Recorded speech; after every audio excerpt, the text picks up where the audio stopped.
तो एक बार फिर से आप सभी का स्वागत है। श्रवण, बुलेटिन की शुरुआत करते हैं एक बड़े खुलासे के साथ जो कि जुड़ा हुआ है बिलाबोंग केस से। जी हां, बिलाबोंग स्कूल बस में एक बड़ा खुलासा हुआ है कि ड्राइवर ने मासूम के साथ स्कूल बस में ही दुष्कर्म किया था। स्कूल बस की फॉरेंसिक जांच में इस बात का खुलासा हुआ है। RFSL ने SIT को रिपोर्ट भेज दी है। फॉरेंसिक जांच में यह भी सामने आया है कि CCTV कैमरे से भी छेड़छाड़ की गई है और इसके सबूत भी मिले हैं। निश्चित रूप से आकांक्षा, लगातार स्कूल प्रबंधन की जो भूमिका है उस पर कई सवाल उठ रहे थे। जांच में सहयोग नहीं करना, लीपापोती करना और एक के बाद एक इस पूरे मामले में बड़ा खुलासा होते जा रहा है। और एक बार फिर से बिलाबोंग केस में एक ये बड़ा खुलासा है कि ये खुलासा हुआ कि स्कूल बस में ही मासूम के साथ दुष्कर्म की घटना को अंजाम दिया गया था। फॉरेंसिक जांच और CCTV फुटेज से ये जो तथ्य है ये पूरे सामने आए। तो बिलाबोंग केस में ये बड़ा खुलासा है। बिलाबोंग स्कूल बस में ही ड्राइवर ने मासूम से दुष्कर्म किया था। स्कूल बस की फॉरेंसिक जांच में इसका खुलासा हुआ है और RFSL ने SIT को इसके लिए जांच रिपोर्ट भी भेज दी है। फॉरेंसिक जांच में CCTV कैमरे से छेड़छाड़ का सुराग भी मिला और साथ ही यह भी सामने आया है कि CCTV कैमरे से मेमोरी कार्ड को निकलवा दिया गया था। और इस खबर पर ज्यादा जानकारी के साथ हमारे सहयोगी विवेक पटेया हमारे साथ लाइव जुड़ रहे हैं। विवेक, इस मामले में एक के बाद एक लगातार कई बड़े चौंकाने वाले खुलासे हो रहे हैं। एक बार फिर से बड़ा खुलासा ये है।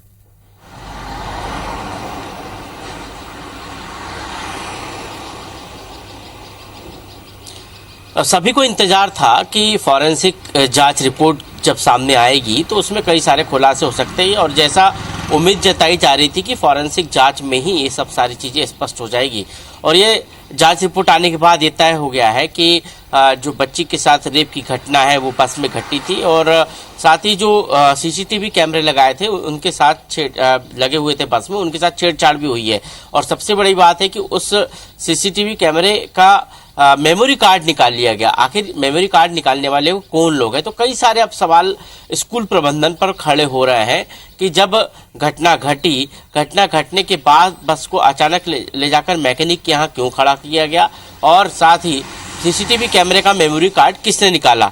घटना जो जुर्म है वो कबूल भी कर लिया आरोपी ने, लेकिन फॉरेंसिक जांच में उसकी पुष्टि भी हो गई है। लेकिन कुछ सवाल ऐसे हैं जिनका जवाब स्कूल प्रबंधन को अब देना होगा कि आखिर बस की क्यों मैकेनिक के यहाँ ले जाकर खड़ा किया गया, मेमोरी कार्ड किसने निकाला CCTV कैमरे का। ये तमाम सवाल है जो अब सवाल खड़े कर रहे हैं स्कूल प्रबंधन की कार्यप्रणाली पर। अब देखना होगा कि स्कूल प्रबंधन से पुलिस किस तरह पूछताछ करती है, क्योंकि SIT के पास ये रिपोर्ट पहुंच चुकी है। SIT इस रिपोर्ट के आधार पर अपना जो चालान पेश करेगी, निश्चित तौर पर उसमें इन सब बातों का जिक्र होगा। और यदि ऐसा हुआ तो स्कूल प्रबंधन में जिन 4 लोगों को आरोपी बनाया गया है उन पर और धाराएं बढ़ाई जा सकती है। और ये यदि होता है तो निश्चित तौर पर बिलाबोंग स्कूल प्रबंधन की भी मुश्किलें अब बढ़ जाएगी। बिल्कुल, मुश्किलें बढ़ती हुई नजर भी आ रही है विवेक। और वाकई श्रवण, लगता भी है कि स्कूल प्रबंधन के खिलाफ भी सख्त से सख्त कार्रवाई होनी चाहिए। CM शिवराज सिंह चौहान ने भी इसके निर्देश दिए हैं। आप भी नजर बना के रखिएगा विवेक, देखते आगे क्या कुछ खुलासे होते हैं और क्या सख्त कार्रवाई होती है। शुक्रिया फिलहाल पूरी जानकारी के लिए। चलिए बढ़ते बुलेटिन में आगे और भोपाल से बड़ी खबर कि फिर से आपको बता दें कि यहां पर हिट एंड रन का केस सामने आया। तेज रफ्तार कार ने पुलिसकर्मियों को टक्कर मार दी। गश्त पर निकले पुलिसकर्मियों को टक्कर मारी गई। जवान धर्मराज मेहरा की हालत गंभीर है। जवान राकेश मेहरा ने कूद कर किसी तरह अपनी जान बचाई और इस पूरे हादसे का CCTV फुटेज भी सामने आया है। बाग सेवनिया थाना इलाके के नारायण नगर की यह घटना है। तो दिल दहला देने वाला ये फुटेज आप अपने टीवी स्क्रीन पर देख सकते हैं कि किस तरह से तेज रफ्तार कार आती है। कुछ पुलिसकर्मी वहां पर बैठे हुए हैं। बताया जा रहा है कि रात्रि गश्ती के दौरान ये पूरा मामला सामने आया। हिट एंड रन केस में आप देखिए किस तरह से कुछ पुलिसकर्मी बैठे हुए हैं और अचानक तेज रफ्तार कार आती है और एकदम हवा की तरह आती है तेज रफ्तार के साथ और किस तरह से कुचलते हुए वहां से निकल जाती है। बताया जा रहा है कि एक जो पुलिसकर्मी हैं गंभीर रूप से घायल बताए जा रहे हैं। जैसे तैसे जो दूसरे पुलिसकर्मी थे डिवाइडर के उस पार कूदते हैं और अपनी जान बचाते हैं। तो भोपाल से बड़ी खबर और ये तस्वीरें भी लगातार आप देख पा रहे हैं कि किस तरह से तेज रफ्तार कार ने पुलिस कर्मियों को टक्कर मारी है। दिल दहला देने वाली ये तस्वीरें हैं। गश्त पर निकले पुलिस कर्मियों को बेकाबू कार ने यहां पर टक्कर मारी है। और श्रवण, आपको याद होगा इससे पहले भी हिट एंड रन के कई केसेस भोपाल में सामने आ चुके हैं और एक बार फिर से यहां पर पुलिसकर्मियों को ही निशाना बनाया गया और CCTV फुटेज भी सामने आया है। और इस तरह के वीडियो फुटेज कई गंभीर सवाल खड़े करते हैं कि क्या जिस तरह से रात में ये रैश ड्राइविंग की जाती है उन पर आखिर लगाम कब लगेगी।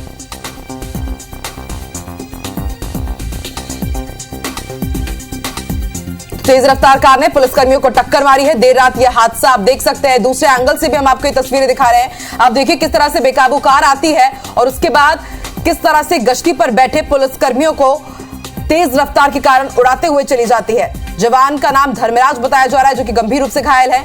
और ये सीसीटीवी सामने आया है जो कि रोंगटे खड़े करने वाला है। उसके बाद जो कार की हालत हुई है उसकी तस्वीरें भी हम आपको दिखा रहे हैं और इन तस्वीरों को देखकर आप अंदाजा लगा सकते हैं कि जो हादसा हुआ है कितना भीषण रहा होगा। थाना बागसवेनिया के 2 कांस्टेबल रात्रि गश्त में थे। उसमें से धर्मराज मीना, इनको चोट लगी है और इसमें बेसिकली जो कार चालक है उसके द्वारा लापरवाही और तेज़ी से गाड़ी चलाई गई, जिस पर से उस कार जिसके द्वारा टक्कर की गई थी उस गाड़ी को ट्रेस किया गया। ट्रेस करने के बाद थाना प्रभारी बागसवेनिया और उनकी टीम ने उसको फॉलोअप करके जहाँ भी थी गाड़ी उसको जब्त की गई। जो चालक है उसको गिरफ्तार किया गया। साक्ष्य अनुरूप आगे की वैधानिक कार्रवाई की जा रही है। और कुछ ऐसा ही मामला रायपुर में भी सामने आया है। रायपुर के भाटा गांव इलाके में डिवाइडर से एक कार टकरा गई है। देर रात पुरानी बस्ती इलाके के भाटा गांव में हादसा हुआ है। समाज कल्याण विभाग के असिस्टेंट डायरेक्टर के पति की मौत हो गई है और हादसे का सीसीटीवी फुटेज भी सामने आया है। और ये फुटेज आपकी टीवी स्क्रीन पर आप देख सकते हैं कि किस तरह से ये कार डिवाइडर से जा टकराई है। पुरानी बस्ती थाने ने हादसे की जांच शुरू कर दी है। चलो इस खबर पर ज्यादा जानकारी के साथ हमारी सहयोगी तहसीन जैदी फोन लाइन पर जुड़े। तहसीन, भाटा गांव इलाके में डिवाइडर से कार टकराई है, क्या कुछ अपडेट इस पर?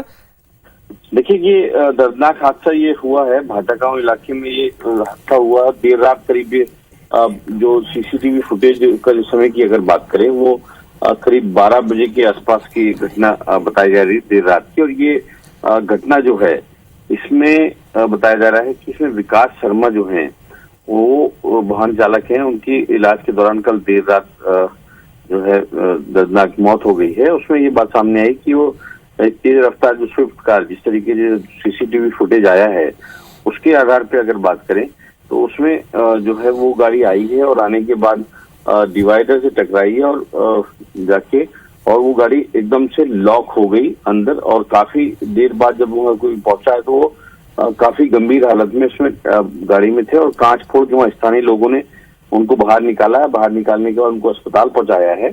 उसके बाद निजी अस्पताल में उनका इलाज चला है, लेकिन इलाज के दौरान कल उनकी दर्दनाक मौत होगी। बताया जा रहा है कि ठेकेदारी करते थे विकास शर्मा जी, और इनकी जो पत्नी है वो समाज कल्याण विभाग में अधिकारी हैं और उस जो ये रहने वाले बड़ौदा बाजार के थे जी। तहसीन, कल ये रायपुर आए थे और आने के बाद घर जा रहे थे, तभी ये हादसा हुआ है जी। चलिए अब बने रहिएगा तहसीन हमारे साथ। और एक और बड़ी खबर रायपुर से, जहां आरपीएफ की सजगता से एक बुजुर्ग की जान बच गई। चलती ट्रेन में 62 साल के बुजुर्ग को हार्ट अटैक आया।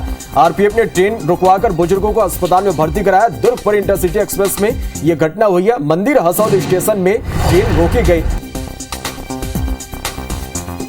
तो आरपीएफ की सजगता से एक बुजुर्ग की जान बच गई है। बताया जा रहा है कि चलती ही ट्रेन में 62 साल के बुजुर्ग को अचानक हार्ट अटैक आया और आरपीएफ ने ट्रेन रुकवाकर बुजुर्ग को अस्पताल में भर्ती कराया। आपको बता दें हमारे साथ हमारे सहयोगी तहसीन भी फोन लाइन पर मौजूद हैं। तहसीन, अभी बुजुर्ग की स्थिति कैसी है?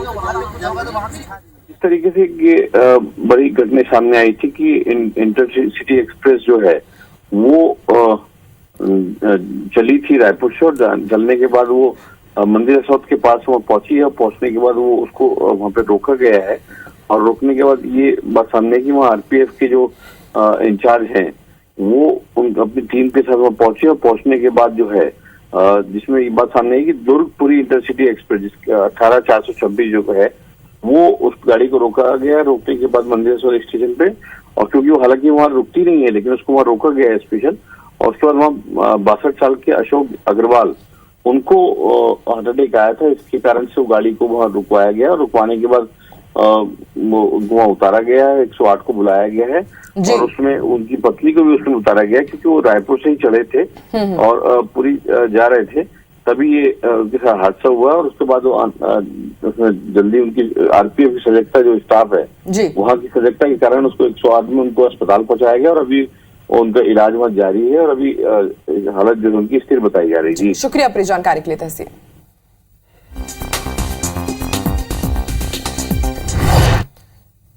बढ़ते आगे बड़ी खबर रायपुर से बता दें, नाजायज रिश्तों में धोखे पर जानलेवा हमला का मामला सामने आया है। उरला इलाके में युवक ने महिला पर जानलेवा हमला कर दिया है। बताया जा रहा है कि पत्नी और बच्चों को छोड़कर जो आरोपी है वो पटना में रह रहा था। रायपुर में प्रेमिका के साथ युवक रहता था। महिला भी पति को छोड़कर 8 साल से बच्चे के साथ अलग रहती थी।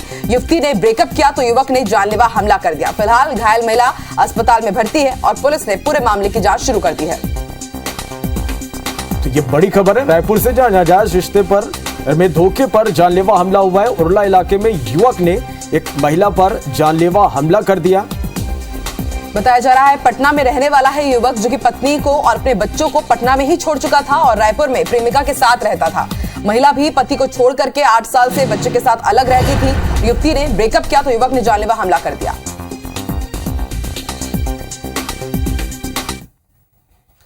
बढ़ते आगे भोपाल से बड़ी खबर, जहां आईटीआई का दीक्षांत समारोह होगा। सुबह 10 बजे आईटीआई के स्टूडेंट्स का राज्य स्तरीय दीक्षांत समारोह होना है। सीएम शिवराज 10 स्टूडेंट्स को प्रमाण पत्र देंगे। 2 प्लेसमेंट अधिकारियों को भी इस दौरान सम्मानित किया जाएगा। कुशाभाऊ ठाकरे अंतर्राष्ट्रीय कन्वेंशन सेंटर में यह पूरा आयोजन होगा। तो बड़ी खबर भोपाल से, जहां आईटीआई का आज दीक्षांत समारोह होगा। सुबह 10 बजे आईटीआई के स्टूडेंट्स का राज्य स्तरीय दीक्षांत समारोह होगा। सीएम शिवराज 10 स्टूडेंट्स को प्रमाण पत्र देंगे। 2 प्लेसमेंट अधिकारियों को भी सम्मानित आज करेंगे।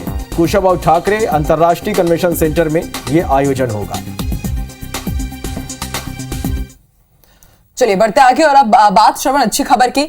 छत्तीसगढ़ में धान की सरकारी खरीदी 1 नवंबर से शुरू हो जाएगी। मुख्यमंत्री भूपेश बघेल ने ट्वीट कर यह जानकारी दी है। उन्होंने कहा कि धान खरीदी के लिए तैयारियां शुरू हो गई है। धान खरीदी के दौरान किसानों को किसी तरह की दिक्कत ना हो, इसके लिए अफसरों को निर्देश भी दे दिया गया। सरकार ने इस साल 110 लाख मीट्रिक टन धान खरीदने का लक्ष्य तय किया है और इस बार अच्छे मानसून की वजह से धान की फसल अक्टूबर के आखिरी सप्ताह तक पकने को तैयार है। लिहाजा कांग्रेस सरकार के कार्यकाल में ऐसा पहली बार होगा जब धान की खरीदी नवंबर महीने से शुरू होगी। आपको बता दें, छत्तीसगढ़ में पिछले साल रिकॉर्ड धान खरीदी की गई थी। करीब 21,77,288 किसानों ने 98 लाख मीट्रिक टन धान बेचा था। इसके लिए उन्हें 20,000 करोड़ रुपए का भुगतान किया गया। प्रदेश के किसानों ने 36,58,000 हेक्टेयर में धान की बुआई की है और धान की बोता बोनी 25,13,000 और 880 हेक्टेयर में हुई है, जबकि 11,44,140 हेक्टेयर में धान का रोपा लगाया गया है।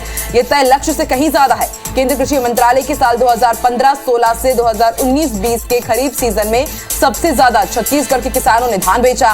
पीसीसी चीफ मोहन मरकाम ने धान खरीदी को लेकर कहा है कि जब भाजपा की सरकार थी तो धान की खरीदी कम होती थी। किसानों की हितैषी कांग्रेस सरकार के आने से किसानों को फायदा हुआ है।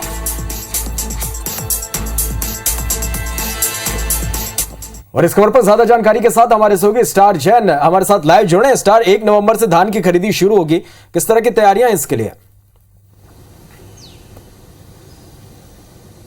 देखिए, जिस प्रकार से धान की फसलों को देखा तो जो इस बार मानसून अच्छा हुआ है और उस हिसाब से देखा जाए तो अक्टूबर के एंड तक फसल के पकने की पूरी संभावना है।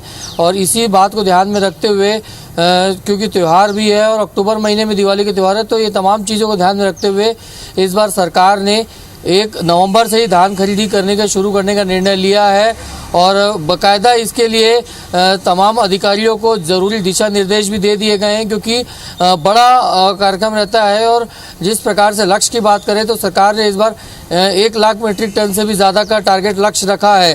तो ये बड़ी रहेगी स्थिति, क्योंकि पिछले बार देखा गया था 95 लाख मीट्रिक टन करीब धान की खरीदी हुई थी और इस बार जो है 100 लाख से भी ज़्यादा ने 110 लाख मीट्रिक टन धान खरीदी का लक्ष्य सरकार ने रखा है।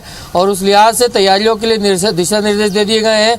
यहाँ तक कि वेयर हाउस में और साथ ही साथ जो गोदामों में, मंडियों में, सोसाइटियों में जहाँ खरीदी होनी है, आवश्यक जितनी भी तैयारियां लगती है उसके तैयारी शुरू करने के निर्देश दिए गए हैं। अधिकारियों को अलर्ट रहने पर और व्यवस्था करने के लिए अभी से निर्देश दे दिए गए। यदि कहीं कुछ कमी होती है तो तत्काल उस पर स्वीकृति लेकर काम किया जाए, ताकि जब धान खरीदी शुरू हो और किसान मंडियों में आना शुरू करे तो उन्हें किसी प्रकार की परेशानी का सामना न करना पड़े। निश्चित रूप से स्टार, तमाम तैयारियां इसके लिए पूरी कर ली गई और खास तौर पर यह ध्यान रखा जा रहा है कि जब किसान धान लेकर मंडी में पहुंचेंगे तो किसी तरह की उन्हें कोई परेशानियों का सामना न करना पड़े। बहुत शुक्रिया आपका इस पूरी जानकारी के लिए। तो धान खरीदी 1 नवंबर से शुरू होने जा रही है। इस पूरे मामले को लेकर के सीएम भूपेश बघेल और पीसीसी चीफ मोहन मरकाम ने क्या कुछ कहा, आइए आपको सुनवाते हैं। किसानों ने मांग की कि इस साल फसल जल्दी पक जाएगा और तो मैंने निर्देश दिया अधिकारियों को कि तैयारी करो, बारदाने की स्थिति क्या है, खरीदी की स्थिति क्या है, वहाँ जो खरीदी केंद्र है उसकी व्यवस्था देखो, शायद उसको जानकारी हो गई होगी। हमारी तैयारी पहले से और 1 नवंबर से ही धान खरीदी शुरू करेंगे। किसानों का पिछले साल 98 लाख मीट्रिक टन धान खरीदा, जिसमें 22 लाख किसान उसमें लाभान्वित हुए। इस साल 110 लाख मीट्रिक टन धान खरीदने का लक्ष्य रखा है। भारतीय जनता पार्टी की सरकार 15 साल रही, 15 सालों में 60 लाख मीट्रिक टन से ज़्यादा धान नहीं खरीदे किया, जो 15 साल में सिर्फ 15 लाख किसान ही धान बेचते थे। हमारी सरकार किसानों की हितैषी सरकार है। आज छत्तीसगढ़ के किसान बहुत खुश हैं।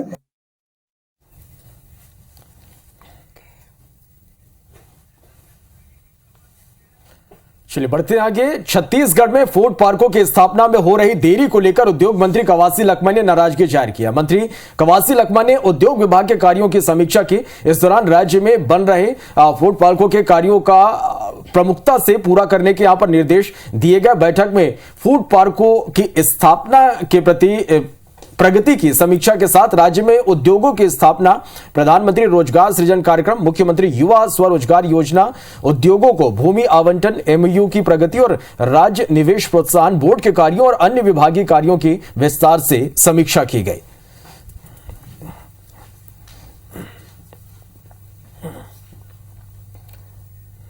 और अब बात ग्वालियर की। ग्वालियर में अवैध रूप से संग्रहित की गई दवा को गोदाम पर बेचा जा रहा था और क्राइम ब्रांच ने यहां पर छापेमार कार्रवाई करते हुए एक बड़ा खुलासा किया है। पुलिस को गोदाम में दवाइयों का भारी मात्रा में जखीरा बरामद हुआ है। इन दवाइयों को सप्लाई करने वाले एक व्यक्ति को पुलिस ने गिरफ्तार किया है। आरोपी इन दवाओं को आगरा से लाना बता रहा है और इसके साथ ही आरोपी दवाओं का लोखा जोखा भी नहीं दे पाया और दवाई असली है या नकली इसके बारे में भी कुछ नहीं पता है।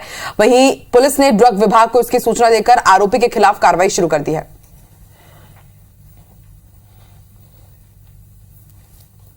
तीन कमरों में मेडिसिन भरी हुई थी, तो उसके बारे में पूछताछ किया। उसमें कई मेडिसिन ऐसी थी जो कि नॉट फॉर सेल थी, कई एमआर के द्वारा दी गई, जैसा कि उसने पूछताछ में बताया। कुछ पे प्रिंट था कि नॉट फॉर सेल तो उसने बताया कि आगरा के एक व्यक्ति से वो लेकर आता है। सारी दवाइयाँ जब्त कर ली गई हैं। अब इसमें कोर्ट में उनके द्वारा ये रिपोर्ट पेश की जाएगी, तो उसके द्वारा वैधानिक कार्रवाई सुनिश्चित की जाएगी। बड़ी खबर आपको भोपाल से बता दें, शिवराज कैबिनेट की आज अहम बैठक होने जा रही है। मेधावी छात्र योजना में संशोधन प्रस्ताव को आज की इस बैठक में मंजूरी मिल सकती है। इसके साथ ही 3 सड़कों पर टोल लगाए जाने के प्रस्ताव को भी हरी झंडी दी जा सकती है। चिरहट में संचालित डालडा फैक्ट्री प्लांट और मशीनरी को बेचने का भी प्रस्ताव आज के इस कैबिनेट में पास हो सकता है। दतिया में motor driving training and research institute खोलने के प्रस्ताव के साथ ही एमपीपीएससी साल 2018-19 के वार्षिक प्रतिवेदन का भी अनुमोदन होगा। कर्मचारियों के डीए में की गई वृद्धि के प्रस्ताव का भी आज की इस बैठक में अनुसमर्थन किया जा सकता है और उसके साथ महाधिवक्ता कार्यालय में सचिव के पद पर पंकज गौर की संविदा नियुक्ति के प्रस्ताव का अनुसमर्थन किया जाएगा। यानी कुल मिलाकर देखें तो आज की शिवराज कैबिनेट की जो बैठक है काफी महत्वपूर्ण है कि महत्वपूर्ण मुद्दों पर चर्चा होगी और कई बड़े फैसले भी इस बैठक में, आज की इस बैठक में लिए जा सकते हैं।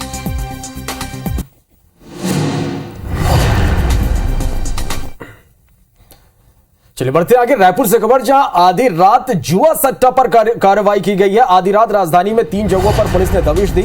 ऑनलाइन जुआ सट्टा संचालित करने वाले गिरोह का खुलासा हुआ है। एक नाबालिग समेत 25 सटोरिये गिरफ्तार हुए हैं। कई और जिलों में पुलिस छापेमार कार्रवाई कर सकती है। एसएसपी रायपुर आज इस पूरे मामले का खुलासा करेंगे। तो एक बड़ी सफलता रायपुर पुलिस को, जुआ सट्टे के मामले में एक बड़ा खुलासा। एक नाबालिग समेत 25 सटोरिये पुलिस के हत्थे चढ़े हैं। कई और जिलों में पुलिस छापेमार कार्रवाई कर सकती है।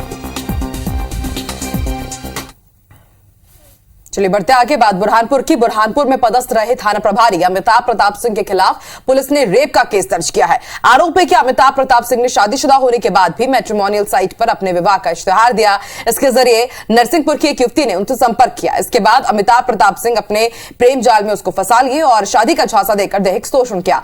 पीड़िता को उसके शादीशुदा होने की जानकारी लगी तो वो खुद को ठगा हुआ महसूस करने लगी। इसके बाद उसने महिला थाने में केस दर्ज कराया। आरोपी को सस्पेंड कर दिया गया है, साथ ही पुलिस उसकी तलाश कर रही है।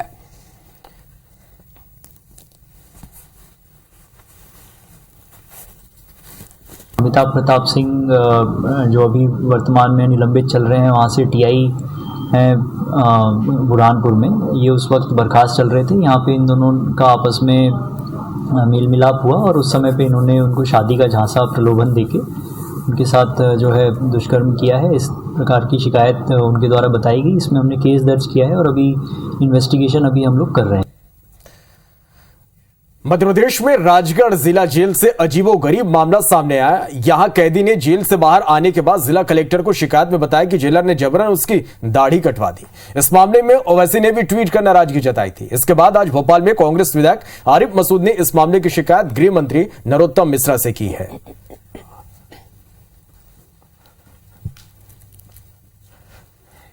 ओवैसी जी बिना जानकारी के बोल रहे हैं। मुझे लगता है उनको गलत जानकारी दी गई है और इतनी दूर बैठे हैं तो सुनी सुनी बातों पर ही होगी। उसके विजुअल और फुटेज सीसीटीवी के मौजूद है। किसी भी जबरदस्ती कोई भी दाढ़ी नहीं काटी गई है। जीरापुर थाने की तरफ से कार्रवाई हुई 105 लोगों पर। उनकी बेचारों की दाढ़ी थी और उनकी दाढ़ी जेल में काट दी गई। मैंने डॉक्टर नरोत्तम मिश्रा जी को ये बात से अवगत कराया। गृह मंत्री ने मुझे आश्वस्त किया है कि बहुत ही अतिशीघ्र इस पर कार्रवाई होगी और भविष्य में मध्य प्रदेश में इस तरह की घटना दोबारा नहीं होगी। और अब बात श्योपुर की वार्ड क्रमांक 12 से कांग्रेस पार्षद लक्ष्मी शिवहरे ने वार्ड का कचरा इकट्ठा कर सीएमओ कार्यालय के सामने फेंक दिया। पार्षद अपने इलाके में सफाई नहीं होने से नाराज थी, जिसके बाद वो सारा कचरा ठेले पर भरकर नगर पालिका पहुंची और सीएमओ कार्यालय के सामने कचरा फेंकने के बाद वो अपने समर्थकों के साथ कार्यालय के बाहर खड़े होकर नारेबाजी करने लगी। लक्ष्मी शिवहरे ने बताया कि वार्ड में नगर पालिका के कर्मचारी सफाई करने के लिए नहीं जाते हैं और इस वजह से गंदगी रहती है। इस बात की कई बार वो शिकायत भी कर चुकी है, लेकिन सीएमओ उनकी और उनके वार्ड की समस्याओं को नहीं सुनते और उसके बाद उन्होंने कुछ ये अंदाज दिखाया। तो सफाई नहीं होने से पार्षद नाराज और किस तरह से अपना गुस्सा उन्होंने जाहिर किया, ये तस्वीरें में आप देख पा रहे हैं कि कचरा उन्होंने फेंक दिया। पूरे मोहल्ले का कचरा उठाकर सीएमओ कार्यालय ले आई और सीएमओ कार्यालय में उस पूरे कचरे को फैला दिया जो इस वक्त आप देख पा रहे हैं। तो सीएमओ कार्यालय में कचरा फेंका गया। वार्ड की साफ सफाई नहीं होने से पार्षद गुस्सा थे।